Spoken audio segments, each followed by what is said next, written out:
বাবা মায়েরা খেয়ে না খেয়ে যতই কষ্ট করুক না কেন সব সময় চিন্তা করে সন্তানেরা যেন ভালো থাকে, সুখে থাকে। নিজের সুখ বিসর্জন দিয়ে যে বাবা মায়েরা সন্তানদের কষ্ট করে মানুষ করে, সময়ের ব্যবধানে দেখা যায় সেই সন্তানেরা আবার বাবা মাকে বৃদ্ধাশ্রমে গিয়ে রেখে আসে। আসসালামু আলাইকুম। ঠান্ডাজনিত কারণে আমার ছোট ছেলেটা অনেক অসুস্থ। ডক্টর দেখাতে গেলে ডক্টর কয়েকটা টেস্ট দেয়। টেস্টগুলো করানোর পর রিপোর্টে নিউমোনিয়া পজিটিভ আসে। তবে আল্লাহর অশেষ রহমতে খুব বেশি নয়, সামান্য পরিমাণে। রিপোর্টগুলো দেখার পর ডক্টর কিছু মেডিসিন এবং 5 দিনে 5টা ইনজেকশন লিখে দেয়। প্রতিদিন সকাল 10টা থেকে 10:30টার মাঝে আমরা ইনজেকশনগুলো দেওয়ার জন্য আসি। আজকে তৃতীয় ডোজ ইনজেকশন দেওয়া হয়েছে স্বপ্নিলকে। বাসা থেকে আজকে আমরা না খেয়ে বের হয়েছি, আর বাহিরে যেহেতু একটু কাজ আছে তাই নাস্তা খেয়ে নিচ্ছি হোটেলে। এরপর প্রথমে চলে এলাম একটা ইলেকট্রিক পানির জগ কেনার জন্য। এখন যেহেতু খুব ঠান্ডা পড়ছে তাই পানি গরম করার জন্য এই জগটা আমার খুব প্রয়োজন। বিশেষ করে ছোট বাচ্চার জন্য সব সময় পানি গরম করতে হয়, আর যার কারণে এই জগটা অনেক দিন থেকে কিনতে চেয়েছিলাম। বর্তমানে যে পরিমাণে জিনিসপত্রের দাম,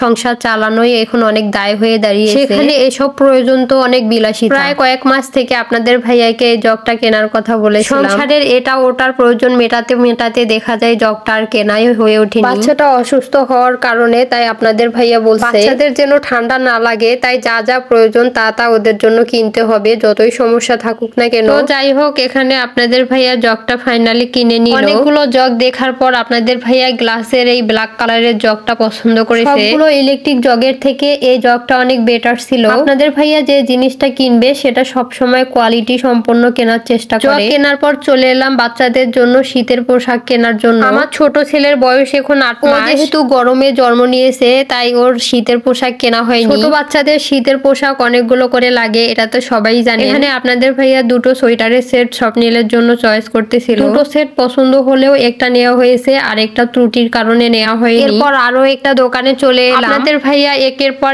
এক দোকান ঘুরতে পছন্দ করে না, যে দোকানে সাফওয়ান এবং স্বপ্নিলের দুজনের ড্রেস পাওয়া যাবে সেই দোকানেই আসলো। এরপর এসে বলছে এখান থেকে চয়েস করে নাও, আর কোনো দোকানে ঘুরতে পারবো না। তাই সাফওয়ান এবং স্বপ্নিলের জন্য কিছু কিছু শীতের পোশাক এখান থেকে নিয়ে নিয়েছি। স্বপ্নিল যেহেতু আমার কোলে ছিল তাই আমি সেভাবে ভিডিও করতে পারিনি। বাসায় এসে তাই সবগুলো ড্রেস এক এক করে আপনাদের দেখিয়ে দিচ্ছি। এখানে স্বপ্নিলের জন্য এই ড্রেসটা আপনাদের ভাইয়া পছন্দ করে নিয়েছে। সোয়েটারের সেটটা ফোনের থেকে বাস্তবেই দেখতে সুন্দর। এখানে সাফওয়ান এবং স্বপ্নিলের জন্য সব শীতের পোশাক কেনা হয়েছে। নিজেরা কষ্ট করলেও চেষ্টা করি সব সময় বাচ্চাদেরকে ভালো রাখার জন্য, সুস্থ রাখার জন্য। বাচ্চারা সুস্থ থাকলে, ভালো থাকলে মনের ভিতরে একটা প্রশান্তি কাজ করে। কিন্তু এই বাচ্চারাই যখন বড় হয়ে বাবা মাকে কষ্ট দেয় তখন বাবা মায়ের দুঃখের শেষ থাকে না। চারদিকের পরিবেশ পরিস্থিতি দেখে অনেক কিছুই অনুমান করা যায়। মাঝে মাঝে নিজেদেরকে ওই জায়গায় দাঁড় করাই, ভাবি আমরা নিজেরাও এরকম পরিস্থিতির সম্মুখীন হতে পারি। সন্তানদের জন্য সব সুখ বিসর্জন দেওয়ার পর সেই সন্তান যদি বাবা মায়ের সাথে এরকম করে, তখন সেই বাবা মায়ের কাছে মনে হয় জীবনে যা কিছু করেছি সবকিছুই বৃথা। আল্লাহ যেন কোনো বাবা মায়ের মনে এরকম কষ্ট না দেখ, সেই দোয়াই সবসময় করি। তো যাই হোক, ছোট বাচ্চাটার জন্য এখানে 12 পিস পায়জামা নিয়েছি। পায়জামাগুলো অনেক সফট, পরেও আরাম পাবে। এছাড়া আরো কিছু বুক ফাড়া গেঞ্জি নিয়েছি। যেহেতু ছোট বাচ্চাটার এর আগে কোনো শীতের পোশাক কেনা হয়নি তাই ওর জন্য একটু বেশি করেই কিনতে হয়েছে। এখানে দুটো বাচ্চার জন্যই সবকিছু কেনা হয়েছে। আর আপনাদের ভাইয়ার জন্য শুধু 3টে স্যান্ডেল গেঞ্জি নিয়েছি, আর কিছু নেওয়া হয়নি। আমাকে অবশ্য আপনাদের ভাইয়া নিতে বলেছিল,